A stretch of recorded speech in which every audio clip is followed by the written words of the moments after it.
Hi, it's Maria from Still Dreaming Homestead. I want to apologize for not reading a story yesterday, getting one out. I just wasn't feeling good. And today, this afternoon and evening, I'm feeling much better. So I'll get a story out. We're continuing to read in the book, Ghost of the Moaning Mansion. It's one of the books in the D.J. Dillon Adventure Series by Lee Roddy. And we are already on book 8. There are 10 books in this series. And I hope you're enjoying them as much as I enjoy reading them. So, day before yesterday, the last time I read, when DJ and Alfred had went outside to kind of snoop around a little bit, see if they could get any clues to where his grandpa was, because they were sure he was being held captive there on the property where the mansion is. When they looked towards the house, they saw a lantern, maybe like a Chinese lantern that was floating in the air. And underneath that, they saw a man. He appeared to be a Chinese man with one of those old Chinese hats from long ago. And that lantern floated way up in the air. I think the man did too. And then it just disappeared and was gone. So they were really spooked. They didn't know what was going on, but that wasn't normal. So we're on chapter 8. Chapter 8 of the 8th book. That's interesting. Surprise on the 3rd floor. The boys raced into the kitchen where Mrs. Harrington and Kathy were putting the dishes away. My, you boys look as though you've seen a ghost. What happened? The housekeeper asked, drying her hands. Mrs. Harrington, DJ asked breathlessly,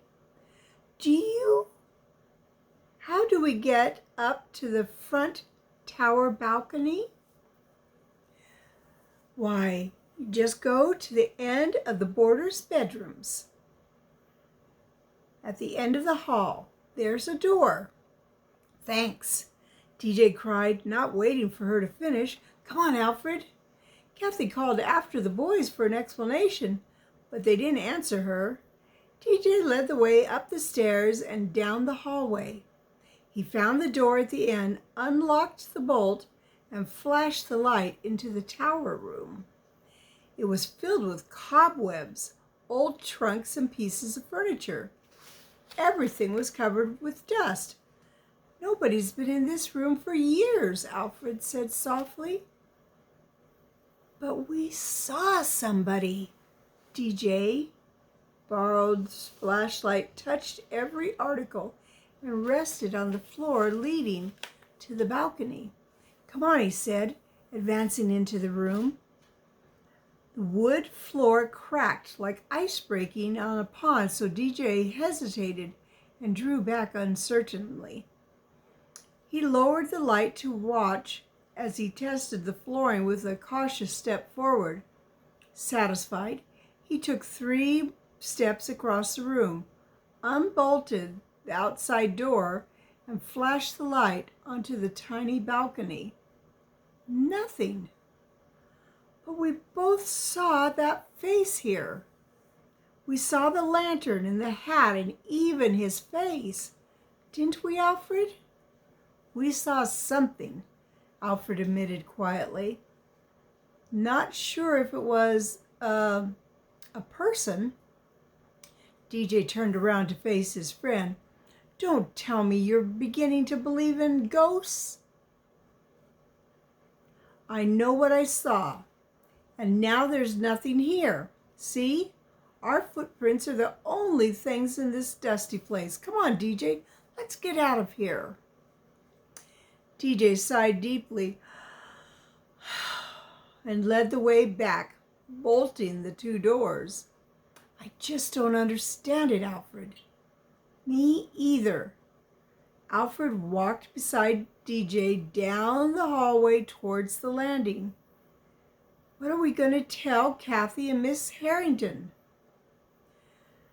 Just what we wanted, that we wanted to check this tower room. DJ replied. No sense scaring Kathy and maybe having the housekeeper laugh at us.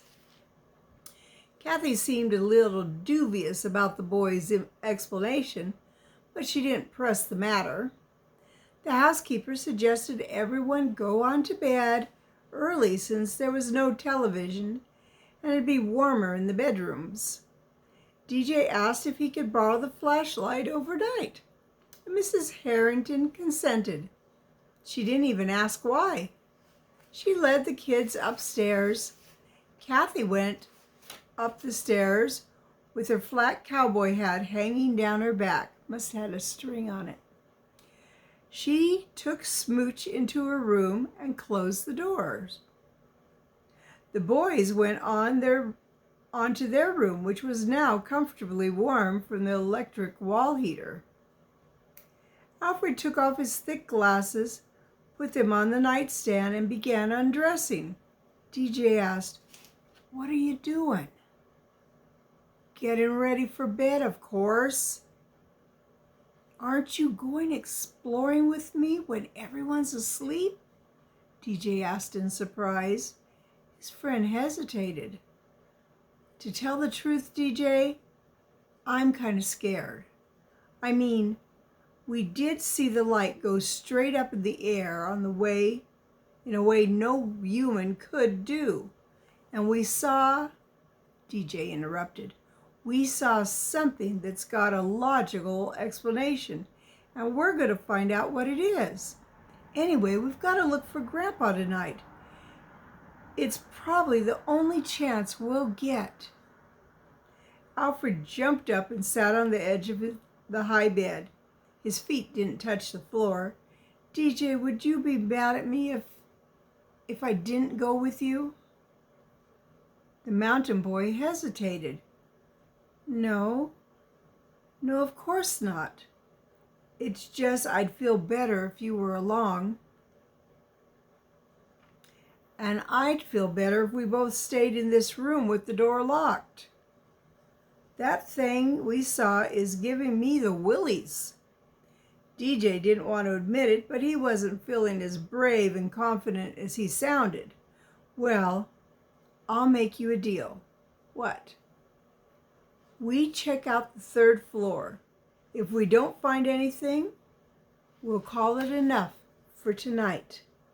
DJ closed the door with relief and stood a moment in the moonlight streaming through the far window at the end of the hallway. He unconsciously snapped off the flashlight and stood looking out the dusty window covered with spider webs. The Pioneer Cemetery. Did I skip a page?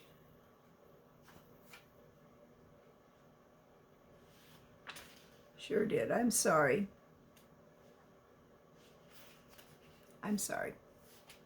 The last part I read on the right page was, "Will you check out the 3rd floor? If we don't find anything, we'll call it enough for tonight."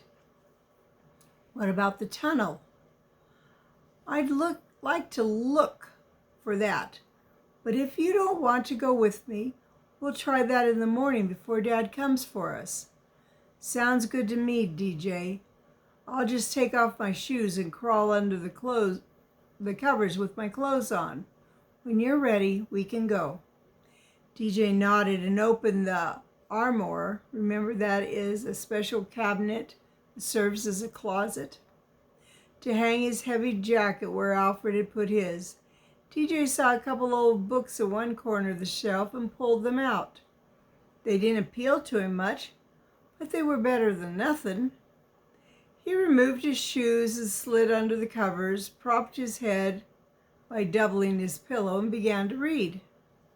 In about an hour, the house was totally quiet. DJ figured everyone had gone to sleep. He put the book on the nightstand and turned to his friend.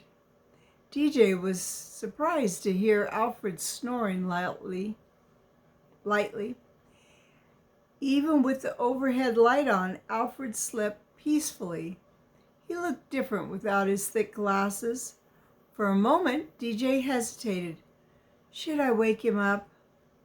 Nah, let him sleep. I'll just take the flashlight and check out the third floor by myself. He decided against wearing his heavy boots. They would make too much noise on the third floor. He slipped his heavy coat back on, held his finger over the flashlight so only a small beam of light shone, then eased down the hallway in his stocking feet. He stepped over the chain hanging across the banister that led to the third floor. Trying to breathe quietly and ease his excited heartbeat, DJ stepped in the middle of the first stair. It creaked loudly. DJ stopped at once. He heard his head cocked to listen. No doors opened. No lights came on. DJ slid his stocking feet closer to the wall and continued climbing. The stairs did not creak anymore. At the top, breathing a little hard from the steep climb and excitement, the boy grasped the white porcelain knob on the door that blocked his way. Gently, DJ turned the knob. The door squeaked open. DJ stopped, holding his breath. Then he eased the door open just far enough to stick his head around and shove the flashlight past the door. At first glance, this looked much like the second floor, except there was a large sitting area at the top of the stairs. The high-backed sofas were obviously very old, dusty, and unused. DJ's flashlight probed the darkness in the left hallway. There was a total eerie silence. When DJ turned off the flashlight, heavy darkness immediately reclaimed the whole wing. The hallway to the right was not quite as dark. At the far end, the full moon was shining through a high window. There was a spot of cold light in the middle of the hallway, with deep black shadows crouching against the walls. DJ snapped the light that way. The shadows vanished, and old pieces of furniture stood starkly revealed against the wide hallway. DJ was surprised to hear himself sigh with relief. He realized his heart was beating faster than he would have guessed. "I'm not scared," he told himself. Still, he'd be glad when he finished checking out the various rooms. That didn't take him long. They were cold and bare, except for old pieces of junk and frayed furniture that obviously hadn't been touched in years. DJ closed the last door with relief and stood for a moment in the moonlight streaming through the far window at the end of the hallway. He unconsciously snapped off the flashlight and stood looking out the dusty windows covered with spiderwebs. The Pioneer Cemetery across the street and to the left was barely clearly visible. The great valley oaks with winter bare branches cast long shadows across tumbled tombstones. DJ could see the rusted wrought iron fences around some graves and unintended wild rose bushes that stretched 15 feet into the air. It gave the boy a strange feeling. He decided it was time to go back downstairs. He spun around in the moonlight and started to snap his flashlight back on. That's when he saw the other light. DJ automatically sucked in his breath. He forgot his own flashlight as he watched the small beam at the top of the landing. "I'm cut off. It's between me and the stairs." Then DJ heard tapping. It was faint and irregular, but it was so distant it echoed on the third floor emptiness. "That sounds almost like Grandpa's cane." DJ started to snap the light on, then stopped. The second light approached the door DJ hadn't noticed before. The door opened and closed. The tapping stopped. The lamp was gone. Barely breathing, the boy flipped his flashlight on and ran on his tiptoes of his stocking feet to the door where the second light had vanished.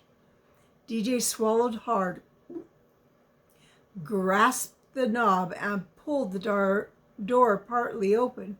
He snapped his light up and then drew back in surprise. He was staring at a blank brick wall. A voice behind him demanded, "What are you doing here?" Well, that's the end of tonight's story. So tomorrow we'll be reading chapter 9. This is quite a mystery. Of course, DJ knows there's no such thing as ghosts. So there's got to be somebody doing these things. And his grandpa's got to be there somewhere. Well, I want to say I love you. I really do. Thank you so much for listening to these stories. If you're enjoying them, please share them with your friends. Anybody that you know might like them. And if you post it on your social media like Facebook or Instagram, something like that, maybe I can get more subscribers. I'm trying to grow my channel, you know. Well, I want to pray blessings on you and yours, in your house, out of your house, in the day and the night. Whatever you do, keep dreaming.